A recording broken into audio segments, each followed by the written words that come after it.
The Yuuzhan Vong. Here we go again. By this point, you gotta already know who and what they are because this is like the 11th Yuuzhan Vong invasion what if video that I've done at this point. Also, you click on the video so I feel like you know what's going on here. Got it? Cool. Now let's move on from the intro and into the scenario. So the question now becomes when before the Galactic Civil War will the Yuuzhan Vong invade? Because there's a 19-year window here for the Vong to arrive and of course for the Empire to respond. As you should know at this point, I like to choose a time in the selected period where the conflict will be most interesting. With that said, I'll pick 14 BBY. That way the Empire doesn't have its amazing clone army anymore, despite its hegemony over the galaxy, and they also don't have a Death Star. The rebellion at this point is also still in its infancy, and the Geonosians are essentially wiped out.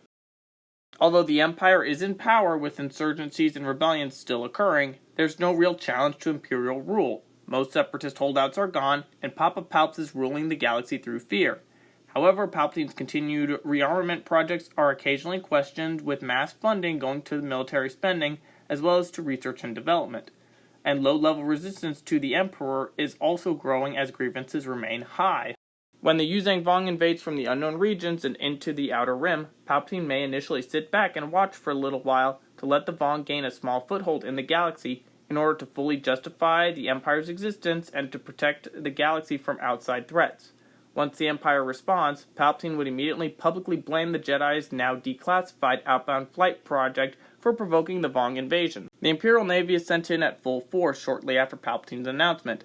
Additionally, construction on the Death Star as well as other super weapons is hastened with public outcry against the Yuuzhan Vong as news of the Outer Rim massacres by the aliens becomes common knowledge. Fleets of Star Destroyers and Executor-class Super Star Destroyers are immediately deployed against the Vong's world ships, as many more are on their way.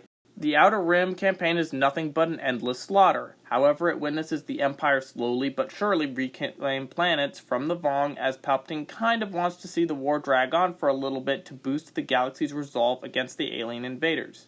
So he ensures that the Empire wins each battle that they fight in, but also leads a slow campaign compared to the Empire's capabilities. Additionally, the Outer Rim sees the Empire soar to unprecedented levels of popularity, as they're the liberators. Unlike the New Republic, the Empire heavily makes use of bioweapons against the Yuuzhan Vong and their biotech. Chemical experiments like Project Blackwing are unleashed on planets that had become overrun by the Yuuzhan Vong. Total decimation occurs on many Outer Rim planets as the front lines become a wasteland of weapons testings. Planets within the Empire also become specialized in what raw materials they produce and what industry is needed for the war effort. Imperial forces would also be swifter in cracking down on rebel insurgencies, using the Yuuzhan Vong invasion as a justification for increased nationalization and policing of certain planets.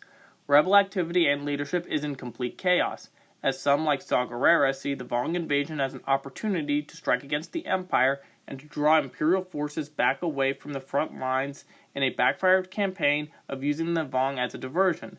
Other rebel groups, on the other hand, act more passively against the Empire, but nothing comes of it to impact the war effort. Once the Empire finally defeats the Yuuzhan Vong, the Imperial Navy rebuilds and the Outer Rim is militarized as a forward operating base with outposts to prepare for Palpatine's next plan, which is of course dealing with the unknown regions. You see, Papa Palps had always wanted to conquer the unknown regions and had a fascination with the territory, yet there were many threats like the Vagari and celestial anomalies, which made the region difficult to move through. Now, once Palpatine feels confident enough, he launches an invasion of the unknown regions where he claims threats like the Yuuzhan Vong are preparing for another invasion of the galaxy. Now, this invasion sees the Empire attempt an alliance with the Chiss in some way, shape, or form. However, the isolationist Chiss would be hesitant.